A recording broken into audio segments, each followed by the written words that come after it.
ഇറാന്റെ സമ്പൂർണ്ണ നാശമെന്ന് American president Donald ട്രംപിന്റെ ഭീഷണി. കടുത്ത ആക്രമണം നടത്തുമെന്നും ട്രൂത്ത് സോഷ്യലിൽ പോസ്റ്റ്. പൂർണ്ണനാശവും ചില മരണങ്ങളും ഉറപ്പുവരുത്തും. ഇതുവരെ ലക്ഷ്യമിടാത്ത കേന്ദ്രങ്ങളെയും വ്യക്തികളെയും ആക്രമിക്കും. പശ്ചിമേഷ്യൻ രാജ്യങ്ങളോടുള്ള ഇറാന്റെ മാപ്പുപറച്ചിൽ അമേരിക്കൻ ഇസ്രായേൽ ആക്രമണങ്ങളെ തുടർന്നാണ്. ഗൾഫ് രാജ്യങ്ങൾ തനിക്ക് നന്ദി പറഞ്ഞുവെന്നും ട്രംപ്. വിവരങ്ങളുമായി പ്രജിത്താണ് ചേരുന്നത്. പ്രജിത്ത്, ഏറ്റവും വലിയ ഭീഷണിയാണ് ഇന്ന് ട്രംപിന്റെ ഭാഗത്തു നിന്നും ഉണ്ടായിരിക്കുന്നത്. ഇന്ന് രാത്രി വളരെ നിർണായകമാണ്. ഇതുവരെ ലക്ഷ്യമിടാത്ത കേന്ദ്രങ്ങളെയും വ്യക്തികളെയും ആക്രമിക്കും, തീർക്കും എന്ന് പറയുന്നതിലൂടെ ട്രംപ് അടുത്ത ഘട്ടത്തിൽ ഉന്നയിക്കുന്നത് എന്തെല്ലാമാണ്? പറഞ്ഞതാണ് ഇന്ന് ഇറാനിൽ വലിയ ആക്രമണം അമേരിക്ക നടത്തുമെന്ന്. അതിന് പിന്നാലെയാണ് ഇപ്പോൾ വൈകുന്നേരം ട്രംപിൻ്റെതായിട്ടുള്ള ഒരു പോസ്റ്റ് ട്രൂത്ത് സോഷ്യലിൽ വന്നിരിക്കുന്നത്. ഡൊണാൾഡ് ട്രംപ് പറയുന്നത് നിലവിലത്തെ സാഹചര്യത്തിൽ ഏറ്റവും കഠിനമായ ഒരു ആക്രമണം ഇന്ന് ഇറാനിൽ ഉണ്ടാകുമെന്നുള്ളതാണ്. ഇറാന്റെ സർവനാശം ഉറപ്പുവരുത്തുന്ന രീതിയിലായിരിക്കും ആ ആക്രമണങ്ങൾ എന്നും ട്രംപ് പറയുന്നു. ചില മരണങ്ങൾ ഉറപ്പുവരുത്തുമെന്നുള്ളൊരു പദം കൂടി അദ്ദേഹം ഉപയോഗിച്ചിട്ടുണ്ട്. ഒപ്പം ചില വ്യക്തികളെയും കേന്ദ്രങ്ങളെയും, ഇതുവരെ ലക്ഷ്യമിടാത്ത വ്യക്തികളെയും കേന്ദ്രങ്ങളെയും ഒക്കെയാണ് ഈ പുതിയ ആക്രമണത്തിൽ ലക്ഷ്യമിടുന്നത് എന്നും ഡൊണാൾഡ് ട്രംപ് പറഞ്ഞു.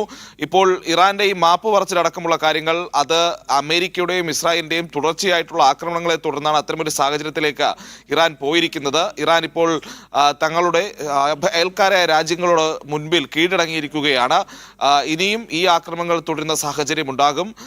ഒപ്പം ഈ പറയുന്ന രീതിയിൽ ഇറാന്റെ കീഴടങ്ങൽ വന്നതുകൊണ്ട് ഈ രാജ്യങ്ങൾ, മിഡിൽ ഈസ്റ്റിലെ രാജ്യങ്ങൾ തനിക്ക് നന്ദി പറഞ്ഞുവെന്നും ട്രൂത്ത് സോഷ്യലിലെ പോസ്റ്റിൽ ട്രംപ് പറയുന്നുണ്ട്. അപ്പോൾ സ്വാഭാവികമായും നമ്മൾ പ്രതീക്ഷിച്ചിരുന്നത് പോലെ വലിയൊരു ആക്രമണത്തിന് അമേരിക്ക തയ്യാറെടുക്കുന്നു എന്നുള്ളതാണ് ഈ ഘട്ടത്തിൽ ഏറ്റവും പ്രധാനപ്പെട്ടത്. ഇപ്പോൾ മൂന്നാമത്തെ വിമാനവാഹിനി കപ്പൽ കൂടി അമേരിക്ക ഈ മേഖലയിലേക്ക് എത്തിച്ചിട്ടുണ്ട്. ദീർഘദൂര ലോങ് റേഞ്ച് അറ്റാക്ക് നടത്താനും ബോംബിംഗ് നടത്താനും ഒക്കെ ശേഷിയുള്ള നിരവധി വിമാനങ്ങളും അതിൻ്റെ ഭാഗമായി ഇപ്പോൾ ഈ തീരത്തേക്ക് എത്തുന്നു. അപ്പോൾ നേരത്തെ ഉണ്ടായിരുന്നതിലധികം ഫൈറ്റർ ജെറ്റുകൾ, അതോടൊപ്പം തന്നെ ആക്രമണം നടത്താൻ ശേഷിയുള്ള മറ്റ് സംവിധാനങ്ങൾ എന്നിവ, ഡിസ്ട്രോയർ കപ്പലുകൾ എന്നിവയൊക്കെയാണ് കൂടുതലായി ഇപ്പോൾ ഈ പശ്ചിമേഷ്യൻ മേഖലയിലേക്ക് വരുന്നത്. സ്വാഭാവികമായും കൂടുതൽ ഫയർ പവർ അമേരിക്കയ്ക്ക് ഈ മേഖലയിലേക്ക് എത്തിക്കാൻ സാധിച്ചിട്ടുണ്ട്. അപ്പോൾ വലിയൊരു ആക്രമണത്തിന് അമേരിക്ക കോപ്പുകൂട്ടുകയാണ്. ആ ആക്രമണത്തിൽ ഇറാനിൽ ഏത് രീതിയിലുള്ള നാശനഷ്ടങ്ങൾ ഉണ്ടാകുമെന്ന് ഈ ഘട്ടത്തിൽ പറയാൻ കഴിയില്ല. പക്ഷേ സെർട്ടൻ ഡെത്ത് എന്ന രീതിയിലൊരു പദം ഈ ട്രൂത്ത് സോഷ്യലിലെ പോസ്റ്റിൽ അമേരിക്കൻ പ്രസിഡന്റ് ഉപയോഗിച്ചിട്ടുണ്ടെങ്കിൽ വലിയ തോതിലുള്ള മരണസംഖ്യ അമേരിക്ക തന്നെ മുന്നിൽ കാണുന്നു എന്ന് ഈ ഘട്ടത്തിൽ പറയേണ്ടി വരും. ഇതിൽ ഏറ്റവും പ്രധാനപ്പെട്ട കാര്യം, ഇന്ന് ഇറാൻ ഈ GCC രാജ്യങ്ങളുടെ ഭാഗത്തേക്കുള്ള അല്ലെങ്കിൽ ആ മേഖലയിലേക്കുള്ള ആക്രമണങ്ങൾ തങ്ങൾ അവസാനിപ്പിക്കുകയാണെന്ന് പറഞ്ഞതുപോലും അമേരിക്കയുടെ ഈ ശക്തമായ ആക്രമണത്തെ പ്രതിരോധിക്കാൻ വേണ്ടി സ്വന്തം ആയുധശേഖരം ഉപയോഗിക്കണം എന്നുള്ള ചിന്ത കൊണ്ടാണ് എന്നുകൂടി നമ്മൾ മനസ്സിലാക്കേണ്ടിയിരിക്കുന്നു. അല്ലെങ്കിൽ ഏതെങ്കിലും രീതിയിൽ ഇറാന് കുറ്റബോധം തോന്നിയിട്ടല്ല GCC രാജ്യങ്ങളിലെ ആക്രമണത്തിൽ നിന്ന് പിന്മാറുകയാണെന്ന് പ്രഖ്യാപിച്ചത്. സ്വന്തം ആവനാഴി ഒഴിയുന്ന സാഹചര്യത്തിൽ, അമേരിക്ക ഇത്ര വലിയൊരു ആക്രമണത്തിന് കോപ്പുകൂട്ടുന്ന സാഹചര്യത്തിൽ 3 വിമാനവാഹിനി കപ്പലുകളിൽ നിന്നുള്ള ഫൈറ്റർ ജെറ്റുകൾ ഇറാന്റെ ആകാശത്തേക്ക് പ്രവേശിക്കുമെന്ന് ഉറപ്പായിരിക്കുന്ന സാഹചര്യത്തിൽ ആ ആക്രമണത്തെ നേരിടാൻ അതിനു വേണ്ടിയിട്ടുള്ള പ്രതിരോധ സംവിധാനങ്ങൾ ഒരുക്കാൻ ഈ വെടിക്കോപ്പുകളും പൂർണ്ണ ശ്രദ്ധയും ഇറാന്റെ അവിടെ ആവശ്യമാണ്. ആ ഒരു സാഹചര്യം കൂടി കണക്കിലെടുത്താവണം ഇറാൻ ഇന്ന് ഈ GCC രാജ്യങ്ങളിലെ ആക്രമണം അവസാനിപ്പിക്കുകയാണെന്ന് പറയുന്ന രീതിയിലേക്ക് കാര്യങ്ങൾ പോയിട്ടുള്ളത്. എന്തായാലും വലിയ ആക്രമണം അമേരിക്ക ഇറാനിൽ നടത്താൻ പോകുന്നുവെന്ന് അമേരിക്കൻ പ്രസിഡന്റ് തന്നെ പറഞ്ഞിരിക്കുന്ന സാഹചര്യത്തിൽ ഇനിയുള്ള മണിക്കൂറുകൾ ഇറാന് നിർണായകമാണ്. ഏത് രീതിയിലുള്ളൊരു ആക്രമണമാണ് അമേരിക്ക ഇറാനിൽ നടത്തുന്നത് എന്നത് കാത്തിരുന്ന് കാണേണ്ടി വരും. ഇപ്പോൾ തന്നെ സിവിലിയൻ ലൈഫിനുണ്ടായിരിക്കുന്ന നാശനഷ്ടമുണ്ട്. അമേരിക്കയുടെ ആക്രമണം കൂടുതൽ കടുക്കുന്ന സാഹചര്യത്തിൽ അത് കൂടുതലായി സംഭവിക്കാനുള്ള സാധ്യതയുണ്ട്. IRGC കേന്ദ്രങ്ങൾ ഏതാണ്ട് മുച്ചൂടും മുടിച്ചിരിക്കുന്ന സാഹചര്യമാണ്. അപ്പോൾ കൂടുതൽ സൈനിക സംവിധാനങ്ങളിലേക്ക് ചില സൈനിക പോസ്റ്റുകളൊക്കെ ബാക്കിയുണ്ട്, ചില സൈനിക യൂണിവേഴ്സിറ്റികളൊക്കെ ബാക്കിയുണ്ട്, ചില നേവിയുടെയൊക്കെ ചില കപ്പലുകളെങ്കിലും ബാക്കിയുണ്ട്. അപ്പോൾ സ്വാഭാവികമായും ഇറാന്റെ സർവ്വ സൈനിക ശേഷിയെയും നശിപ്പിക്കുന്ന ഒരു രീതിയിലേക്ക് ഒരു ബോംബാർഡ്മെന്റിന് അമേരിക്ക തയ്യാറെടുക്കുന്നു എന്ന് വേണം നമ്മൾ ഈ ഘട്ടത്തിൽ കാണാൻ. കാരണം നേരത്തെ ഉണ്ടായിരുന്നതിൽ കൂടുതൽ ബോംബറുകൾ വിവിധ മേഖലകളിൽ നിന്ന് അമേരിക്ക ഈ മേഖലയിലേക്ക് എത്തിച്ചതായി മനസ്സിലാക്കുന്നുണ്ട്. പ്രത്യേകിച്ച് B-1 സ്ട്രാറ്റോസ്ഫിയർ ബോംബർ വിമാനങ്ങൾ നേരത്തെ ഇവിടെയുണ്ട്. അതോടൊപ്പം തന്നെ ബോൺ എന്ന് വിളിപ്പേരുള്ള വിമാനങ്ങൾ, B-21 വിമാനങ്ങൾ എന്നിവയൊക്കെ, ബോംബറുകളൊക്കെ ഈ മേഖലയിലേക്ക് അമേരിക്ക കൂടുതലായി എത്തിക്കുന്നു എന്നുള്ളത് കൂടി നമ്മൾ മനസ്സിലാക്കുക. അപ്പോൾ സ്വാഭാവികമായും ഇറാന്റെ ആകാശത്ത് നിന്ന് ഇനിയുള്ള മണിക്കൂറുകളിൽ വലിയ ബോംബാക്രമണത്തിന് അമേരിക്ക ലക്ഷ്യമിടുന്നു. ഒരു കാർപ്പറ്റ് ബോംബിംഗ് എന്നൊക്കെ വിളിക്കാവുന്ന രീതിയിലേക്കൊക്കെ അമേരിക്കയുടെ ആക്രമണം ഉണ്ടാകാനുള്ള സാധ്യതയാണ് ഈ ഘട്ടത്തിൽ കാണുന്നത്. അപ്പോൾ സ്വാഭാവികമായും വലിയ നാശനഷ്ടങ്ങൾ ഇറാനിലെ സൈനിക, സായുധ, സിവിലിയൻ മേഖലകളിൽ ഉണ്ടാകുമെന്നുള്ള കാര്യത്തിലും തർക്കമില്ല. നീലിമ. പ്രജിത്ത്, ഈ ട്രംപ് ഇങ്ങനെ പറയുമ്പോൾ രണ്ട് കാര്യങ്ങൾ അതിലുണ്ട്. ഒന്ന് പറയുന്നത് ഇറാൻ ഇന്ന് ഈ മാപ്പ് പറഞ്ഞല്ലോ GCC രാജ്യങ്ങളോട്. അതിന് പിന്നിൽ പറയുന്നത് ഈ ഇസ്രായേൽ അമേരിക്കൻ ആക്രമണത്തിൽ പൂർണ്ണമായും ഇറാൻ തകർന്നു കഴിഞ്ഞു, അവർ പൂർണ്ണമായും കീഴടക്കിയിരിക്കുന്ന ഒരു സാഹചര്യമുണ്ട്. അതിൽ നിന്നുകൊണ്ടാണ് GCC രാജ്യങ്ങളോട് മാപ്പ് അപേക്ഷിക്കുന്ന സാഹചര്യം ഉണ്ടായത്, ഇനി ആക്രമിക്കില്ലെന്ന് ഉറപ്പ് നൽകുന്നത്. ഒപ്പം തന്നെ GCC രാജ്യങ്ങളുടെ വലിയ പിന്തുണ പ്രസിഡന്റിനുണ്ട്, അമേരിക്കൻ പ്രസിഡന്റിനുണ്ട് എന്ന് തന്നെ പറഞ്ഞു വെക്കുകയാണ്. അതായത് കഴിഞ്ഞ കുറേ പതിറ്റാണ്ടുകളായി ഈ മധ്യേഷ്യ മുഴുവൻ കീഴടക്കാൻ, പശ്ചിമേഷ്യ മുഴുവൻ കീഴടക്കാൻ, ഇറാന്റെ ഒരു സ്വാധീന വലയത്തിലേക്ക് കൊണ്ടുവരാൻ ഇറാൻ വളരെ അശ്രാന്ത പരീക്ഷണം നടത്തിക്കൊണ്ടിരിക്കുകയാണ്. അതിനെ പൂർണ്ണമായും തടയിടാൻ അമേരിക്കയ്ക്കായി. അതിന് GCC രാജ്യങ്ങൾ ട്രംപിന് വളരെ വലിയ തോതിൽ നന്ദി പറയുന്ന ഒരു സാഹചര്യവുമുണ്ട്. അങ്ങനെയാണോ ഈ സാഹചര്യത്തെ വിലയിരുത്തേണ്ടത്?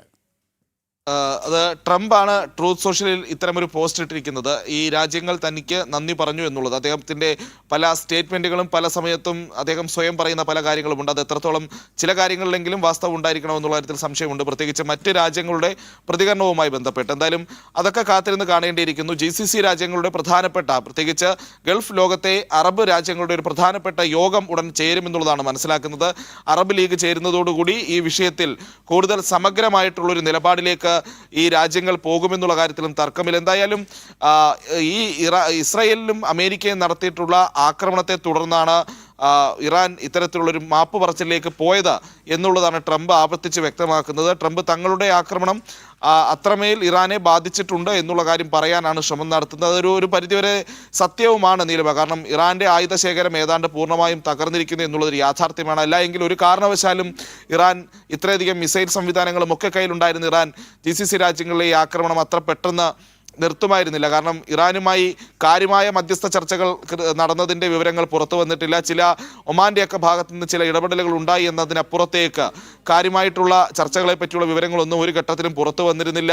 ഈ GCC രാജ്യങ്ങളും ഇറാനുമായി ഏതെങ്കിലും രീതിയിൽ വലിയ ഒരു ഒത്തുതീർപ്പിലേക്ക് പോകുന്നു എന്ന രീതിയിലുള്ള കാര്യങ്ങൾ വിവരങ്ങളും പുറത്തു വന്നിരുന്നില്ല. അതിന് പിന്നാലെയാണ്, അപ്പോൾ അത്തരം ഒരു സാഹചര്യം നിലനിൽക്കുമ്പോഴാണ് ഇറാൻ പെട്ടെന്ന് വന്ന് സൗദിയോടും മറ്റ് രാജ്യങ്ങളോടുമൊക്കെ മാപ്പ് അപേക്ഷിക്കുന്ന ഒരു സാഹചര്യം ഉണ്ടായതെന്ന് കൂടി നമ്മൾ കാണേണ്ടിയിരിക്കുന്നു, അല്ലെങ്കിൽ മാപ്പ് പറയുന്ന സാഹചര്യം ഉണ്ടായതെന്ന് കൂടി കാണേണ്ടിയിരിക്കുന്നു. അപ്പോൾ ആരും ആവശ്യപ്പെട്ടിട്ടോ ഏതെങ്കിലും രീതിയിലുള്ള ചർച്ചകൾക്കൊടുവിലോ അല്ല ഇറാൻ വന്ന് ഇത്തരത്തിലൊരു മാപ്പ് പറച്ചിൽ നടത്തിയത്. ഇറാന്റെ തന്നെ സ്വന്തം താല്പര്യപ്രകാരം ഇറാന്റെ പ്രസിഡന്റ്, നിലവിലത്തെ താൽക്കാലിക ഭരണ സംവിധാനത്തിന്റെ 3 അംഗങ്ങളിൽ ഒരാളായിട്ടുള്ള പ്രസിഡന്റ് വന്ന് മാപ്പ് പറയുന്ന സാഹചര്യം ഉണ്ടായത്. അപ്പോൾ സ്വാഭാവികമായും അതിന് പിന്നിൽ മറ്റു ചില മൂവുകളുണ്ട്, മറ്റു ചില നീക്കങ്ങളൊക്കെ ഉണ്ട് എന്നുള്ളതാണ്. അത് നമ്മൾ നേരത്തെ സൂചിപ്പിച്ചതുപോലെ അമേരിക്കയുടെ വലിയൊരു ആക്രമണം ഉണ്ടാകുമെന്നുള്ള സാഹചര്യം നിലനിൽക്കുന്നു. അത് മണിക്കൂറുകൾക്ക് മുൻപ് തന്നെ അമേരിക്കൻ പ്രതിനിധികൾ, അമേരിക്കൻ നേതാക്കളൊക്കെ പ്രഖ്യാപിക്കുകയും ചെയ്യുന്ന സാഹചര്യം ഉണ്ടായപ്പോൾ സ്വാഭാവികമായും അതിനെ ചെറുക്കുവാൻ വേണ്ടി തങ്ങളുടെ ആയുധ സംവിധാനത്തെ സജ്ജമാക്കുക എന്നുള്ള ലക്ഷ്യത്തോടെയാകണം ഇറാൻ ഈ രീതിയിലൊരു മാപ്പ് പറച്ചിലിന് തയ്യാറായിരിക്കുന്നത് എന്നുള്ളതാണ്. അതോടൊപ്പം പ്രധാനപ്പെട്ട സ്ഥലങ്ങളിൽ ഈ രീതിയിലുള്ള ആക്രമണങ്ങൾ നടക്കുമ്പോൾ ആ മേഖലയിലേക്കൊക്കെ സുരക്ഷ ഒരുക്കേണ്ടതുണ്ട്. പക്ഷേ GCC രാജ്യങ്ങളുടെയും അറബ് രാജ്യങ്ങളുടെയും നിലപാടുകൾ അറിയാൻ ഇനിയും നമ്മൾ മണിക്കൂറുകൾ കാത്തിരിക്കേണ്ടിയിരിക്കുന്നു. പ്രത്യേകിച്ച് ഈ ഉണ്ടായ ആക്രമണങ്ങളെക്കുറിച്ച് ചർച്ച ചെയ്യാൻ വേണ്ടി അറബ് ലീഗ് യോഗം ചേരുന്നുണ്ട്. വിദേശകാര്യമന്ത്രിമാർ, ഈ 22ഓളം രാജ്യങ്ങളുടെ പ്രതിനിധികൾ ഈ യോഗത്തിൽ പങ്കെടുക്കും. ആ യോഗത്തിന് ശേഷമായിരിക്കും ഈ ഇറാന്റെ ഏകപക്ഷീയമായ ആക്രമണങ്ങളെക്കുറിച്ച്, ഇറാൻ ഗൾഫ് രാജ്യങ്ങളിൽ, GCC രാജ്യങ്ങളിൽ പ്രത്യേകിച്ച് നടത്തുന്ന ഈ ആക്രമണങ്ങളെക്കുറിച്ചുള്ള ഒരു തീരുമാനം, ഒരു നിലപാടിലേക്ക് അറബ് ലോകങ്ങൾ പോകുക. 22 രാജ്യങ്ങളുടെ സമിതിയാണ് അറബ് ലീഗ്. അതിൽ നിരീക്ഷണ പദവിയിൽ നമ്മുടെ ഭാരതവുമുണ്ട് എന്നുള്ള കാര്യവും നമ്മൾ മനസ്സിലാക്കേണ്ടതുണ്ട്. നീലിമ. ഇപ്പോൾ തന്നെ അതിൻ്റെ ചില സൂചനകൾ വരുന്നുണ്ട് പ്രജിത്ത്. ഈ ടെഹ്റാനിലെ ആസാദി സ്ട്രീറ്റിൽ വലിയ സ്ഫോടനങ്ങൾ ഉണ്ടാകുന്നു എന്നുള്ള വിവരങ്ങളാണ് ഇപ്പോൾ പുറത്തു വരുന്നത്. മൊസാദിന്റെ തന്നെ വിവരം, അവർ പങ്കിടുന്ന വിവരം അനുസരിച്ച് ഈ ആസാദി സ്ട്രീറ്റ് എന്ന് പറയുന്നത് ഈ പ്രക്ഷോഭകാരികളെ, സ്വാതന്ത്ര്യം ആഗ്രഹിച്ച് തെരുവിലിറങ്ങിയ പ്രക്ഷോഭകാരികളെ IRGC നേരിട്ട കൂട്ടക്കൊല ചെയ്ത ഇടമാണ് ആസാദി സ്ട്രീറ്റ്. ആ ആസാദി സ്ട്രീറ്റ് പിടിച്ചടക്കാൻ വേണ്ടി, അവിടെ IRGCയുടെ ഒരു കേന്ദ്രം തന്നെയാണ്, അത് പിടിച്ചടക്കാൻ വേണ്ടി വലിയ രീതിയിലുള്ള ആക്രമണം ഇസ്രായേലിന്റെ ഭാഗത്തു നിന്നും ഉണ്ടാകുന്നുവെന്ന് മൊസാദ് തന്നെ റിപ്പോർട്ട് ചെയ്യുന്നുണ്ട്. അപ്പോൾ ട്രംപ് പറഞ്ഞതുപോലെ തന്നെ IRGCയുടെ കേന്ദ്രങ്ങളിലേക്ക് കൂടി ഈ ആസാദി സ്ട്രീറ്റ് എന്നൊക്കെ പറയുന്നത് ഇതുവരെ അത്തരത്തിലൊരു ആക്രമണം നടക്കാത്തൊരു ഏരിയയാണ്. അപ്പോൾ അപ്രതീക്ഷിത കേന്ദ്രങ്ങളിലേക്ക് കൂടി ആക്രമണം എന്ന് പറയുമ്പോൾ ഇപ്പോൾ തന്നെ അതിന്റെ തുടക്കം ആയിക്കഴിഞ്ഞു എന്നല്ലേ മനസ്സിലാക്കേണ്ടത്? ഈ മണിക്കൂറുകളിൽ അമേരിക്ക ഏറ്റവും അവസാനമായി പുറത്തുവിട്ട ചില വിവരങ്ങളുണ്ട്. ഏതാണ്ട് 3000 കേന്ദ്രങ്ങൾ എന്ന് പറയുമ്പോൾ IRGCയുടെ സൈനിക ആസ്ഥാനങ്ങൾ, IRGCയുടെ വിവിധ പരിശീലന കേന്ദ്രങ്ങൾ, IRGCയുടെ ഈ പുതിയ റിക്രൂട്ട്മെന്റുകൾ നടത്തുന്ന സ്ഥലങ്ങൾ, അതോടൊപ്പമുള്ള പ്രധാനപ്പെട്ട കമാൻഡ് ആൻഡ് കൺട്രോൾ സെന്ററുകൾ, നേവിയുടെ ആസ്ഥാനങ്ങൾ, ഒപ്പം സിവിലിയൻ ഭരണകൂടത്തിന്റെ മെയിൻ കേന്ദ്രങ്ങൾ എന്നിവയെല്ലാമായി 3000 കേന്ദ്രങ്ങളിൽ ആക്രമണം നടത്തിയെന്നുള്ളതാണ് അമേരിക്ക അറിയിക്കുന്നത്. അത്രയധികം നേരം നടത്തിയിട്ടുള്ള വിവിധ വിമാന സംവിധാനങ്ങൾ ഉപയോഗിച്ചുകൊണ്ട് സൂപ്പർ ഹോർണറ്റുകളും F-22 വിമാനങ്ങളും B-21A ലാൻസർ ബോംബറുകളും അതോടൊപ്പം തന്നെ B-2 സ്പിരിറ്റ് വിമാനങ്ങളും B-1 സ്ട്രാറ്റോസ്ഫിയർ വിമാനങ്ങളും ഒക്കെ ഉപയോഗിച്ചുകൊണ്ട് നടത്തിയിട്ടുള്ള അതിമാരകമായ ബോംബിംഗ്, ഈ നേരത്തെ ഞാൻ സൂചിപ്പിച്ചതുപോലെയുള്ള വിവിധ യുദ്ധവിമാനങ്ങൾ F-22ഉം F-35ഉം പോലെയുള്ള യുദ്ധവിമാനങ്ങൾ എന്നിവയെല്ലാം ഉപയോഗിച്ച് നടത്തിയ ആക്രമണങ്ങൾ, ഡ്രോണുകൾ, വില കുറഞ്ഞ ഡ്രോണുകൾ, ഒരുപക്ഷെ അമേരിക്ക ആദ്യമായി ഒരു യുദ്ധത്തിൽ ഉപയോഗിക്കുന്ന കമിക്കാസെ ഡ്രോണുകൾ പോലെയുള്ള ഡ്രോണുകൾ അമേരിക്ക ആദ്യമായി ഉപയോഗിക്കുന്ന ഒരു യുദ്ധം കൂടിയാണിത്. അപ്പോൾ അങ്ങനെയുള്ള വ്യാപകമായ ആക്രമണമാണ് അമേരിക്ക നടത്തിക്കൊണ്ടിരിക്കുന്നത്. ഓരോ മണിക്കൂറുകൾ കഴിയുന്തോറും ആ ആക്രമണത്തിൻ്റെ ഇൻറ്റൻസിറ്റി കൂടി വരികയും ചെയ്യുന്നു. അതോടൊപ്പം തന്നെ ഈ ആക്രമണം ദിവസങ്ങൾ കഴിയുന്തോറും ഇപ്പോൾ ഇസ്രായേലിൻ്റെ കൈവശമൊക്കെയുള്ള ആയുധങ്ങളുടെ ചില കുറവ് വന്നിട്ടുള്ള സാഹചര്യം ഉണ്ടായിരുന്നു. അത് നികത്താൻ വേണ്ടി ഏതാണ്ട് $150 മില്യൺ വരുന്ന ആയുധം ഇസ്രയേലിന്, പ്രത്യേകിച്ച് ബോംബുകളൊക്കെ ഇസ്രയേലിന് കൈമാറാനുള്ള തീരുമാനവും അമേരിക്കൻയുടെ സ്റ്റേറ്റ് ഡിപ്പാർട്ട്മെൻറ്റ് എടുക്കുന്ന സാഹചര്യവും ഉണ്ടായി. അപ്പോൾ സ്വാഭാവികമായും വലിയ ആക്രമണങ്ങൾ നടത്തുക എന്നുള്ളത് തന്നെയാണ് അമേരിക്ക ലക്ഷ്യം വെക്കുന്നത്. ഇസ്ലാമിക ഭരണം പൂർണ്ണമായും ഇറാനിൽ നിന്ന് തൂത്തെറിയുക, നിലവിലത്തെ ഷിയൈറ്റ് സർക്കാരിനെ ഒരു ആയത്തുള്ള അലി ഖമേനിയുടെ നേതൃത്വത്തിലുള്ള അല്ലെങ്കിൽ ആ രീതിയിലുള്ള ഒരു തരത്തിലുള്ള ഭരണ സംവിധാനങ്ങളും ഇനിയൊരു ഇറാനിൽ അംഗീകരിക്കേണ്ട എന്നുള്ള നിലപാടിൽ ഉറച്ചു തന്നെയാണ് അമേരിക്ക മുന്നോട്ട് പോകുന്നത്. അമേരിക്ക ആഗ്രഹിക്കുന്നത് തങ്ങൾക്ക് താല്പര്യമുള്ള ഒരു സർക്കാർ ഇറാനിൽ വരണമെന്നുള്ളതാണ്. അപ്പോൾ സ്വാഭാവികമായും അതിനുവേണ്ടി അമേരിക്ക നടത്തുന്ന പലവിധമായ നീക്കങ്ങളുണ്ട്. അതിനെപ്പറ്റിയൊക്കെ കഴിഞ്ഞ ദിവസങ്ങളിൽ നമ്മൾ ചർച്ച ചെയ്തതാണ്. അതുമായി ബന്ധപ്പെട്ട ചില എഫക്റ്റുകൾ, അമേരിക്കയുടെ നീക്കങ്ങൾ ഇപ്പോൾ ഇന്ന് തലക്കെട്ടിൽ ഇടം പിടിച്ച പ്രമുഖ വാർത്താ ഏജൻസികളുടെയൊക്കെ തലക്കെട്ടിൽ ഇടം പിടിച്ച കാര്യമാണ് GCC രാജ്യങ്ങളിലേക്ക് ഇത്തരത്തിൽ ആക്രമണം നടത്തില്ല എന്ന്. ഇപ്പോൾ അൽ ജസീറ റിപ്പോർട്ട് ചെയ്യുന്ന ഒരു കാര്യമുണ്ട്. അൽ ജസീറയാണ് റിപ്പോർട്ട് ചെയ്യുന്നത് എന്നത് വളരെ ശ്രദ്ധേയം. ഇറാന്റെ IRGC UAE-ലെ അൽ ധഫ്ര എയർബേസിലേക്ക് ആക്രമണം നടത്തിയിരിക്കുന്നു എന്നുള്ള വാർത്തകൾ കൂടി പുറത്തു വരുന്നുണ്ട്. അപ്പോൾ ഇറാൻ പറഞ്ഞതൊന്ന് പ്രവർത്തിക്കുന്നതെന്ന് എന്നുള്ള നിലയിലേക്കല്ലേ വരുന്നത്. GCC രാജ്യങ്ങളെ ആക്രമിക്കില്ല, മാപ്പ് പറയുന്നു എന്ന് പറയുമ്പോൾ തന്നെ അൽ ധഫ്രയിലേക്ക് UAE-യുടെ അമേരിക്കൻ ബേസാണ്, അവിടേക്ക് ആക്രമണം നടത്തുന്ന വാർത്തകൾ പുറത്തു വരുമ്പോൾ ഇറാൻ അവരുടെ വാക്ക് പാലിക്കുന്നുണ്ടോ എന്ന് വലിയ തോതിൽ സംശയം ഉയരുന്ന സാഹചര്യമല്ലേ? എന്തായാലും നീലിമ, ഇത് നമ്മൾ നേരത്തെ തന്നെ പ്രകടിപ്പിച്ചൊരു സംശയമാണ്. പ്രത്യേകിച്ച് ഈ ഇറാൻ പ്രസിഡന്റ് ഇത് സംബന്ധിച്ചിട്ടുള്ള മാധ്യമങ്ങളെ അഭിസംബോധന ചെയ്യുന്ന സമയത്ത്, അല്ലെങ്കിൽ അദ്ദേഹത്തിൻ്റെ റെക്കോർഡഡ് വീഡിയോ സന്ദേശം പുറത്തുവിടുന്ന സമയത്ത് സമാനമായ രീതിയിലുള്ള ആക്രമണങ്ങൾ ഗൾഫ് മേഖലയിൽ പലയിടത്തും നടന്നിരുന്നു, റിയാദിൽ നടന്നിരുന്നു. ഇദ്ദേഹത്തിൻ്റെ വീഡിയോ സന്ദേശം സംപ്രേഷണം ചെയ്യുന്ന അതേ സമയത്ത് പോലും ഇത്തരത്തിലുള്ള ഇന്റർസെപ്റ്റർ മിസൈലുകൾ ഉപയോഗിച്ച് ഡ്രോണുകളും മിസൈലുകളും ഒക്കെ വെടിവെച്ചിരുന്ന കാഴ്ച ഗൾഫ് മേഖലയിൽ ഉണ്ടായിരുന്നു എന്നുള്ളതാണ് നമുക്ക് ഈ ആഗോള മാധ്യമങ്ങളിൽ നിന്ന്, പ്രത്യേകിച്ച് അൽ ജസീറയിൽ നിന്നൊക്കെ തന്നെ പുറത്തു വന്ന റിപ്പോർട്ടുകൾ എന്നുള്ളത്. അപ്പോൾ സ്വാഭാവികമായും ഇറാനിലെ പ്രസിഡന്റ് അടക്കമുള്ളവർ പറയുന്ന കാര്യങ്ങളല്ല അവിടെ നടന്നുകൊണ്ടിരിക്കുന്നത് എന്നുള്ളത് ആദ്യഘട്ടത്തിൽ തന്നെ അങ്ങനെ ഒരു വിലയിരുത്തലുണ്ടായിരുന്നു. പക്ഷേ സ്വാഭാവികമായിട്ടും ഒരു മിലിറ്ററി അറ്റാക്ക് നടക്കുന്ന സമയമാണ്.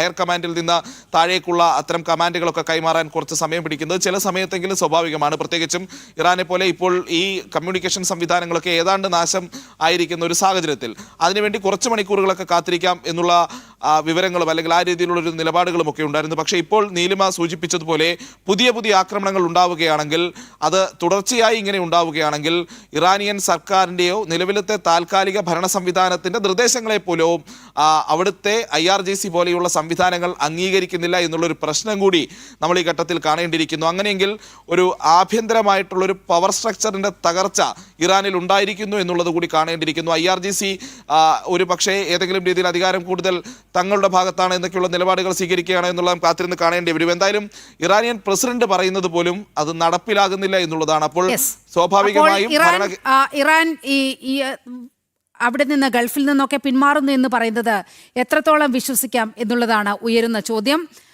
ഇന്ന് ഇറാന്റെ സമ്പൂർണ്ണ നാശമെന്നാണ് അമേരിക്കൻ പ്രസിഡന്റ് ഡൊണാൾഡ് ട്രംപ് പറയുന്നത്. കടുത്ത ആക്രമണം നടത്തുമെന്നും ട്രൂത്ത് സോഷ്യലിൽ പോസ്റ്റ് ഇട്ടിരിക്കുകയാണ്. പൂർണ്ണനാശവും ചില മരണങ്ങളും ഉറപ്പുവരുത്തും. ഇതുവരെ ലക്ഷ്യമിടാത്ത കേന്ദ്രങ്ങളെയും വ്യക്തികളെയും ആക്രമിക്കും എന്നുകൂടി ട്രംപ് പറഞ്ഞു വെക്കുന്നുണ്ട്. ഏതായാലും ട്രംപ് പറഞ്ഞതനുസരിച്ചാണെങ്കിൽ ഇന്നത്തെ രാത്രി വളരെ നിർണായകമാണ് ഇറാനെ സംബന്ധിച്ച്, മധ്യേഷ്യയെ സംബന്ധിച്ച്, പശ്ചിമേഷ്യയെ സംബന്ധിച്ച്.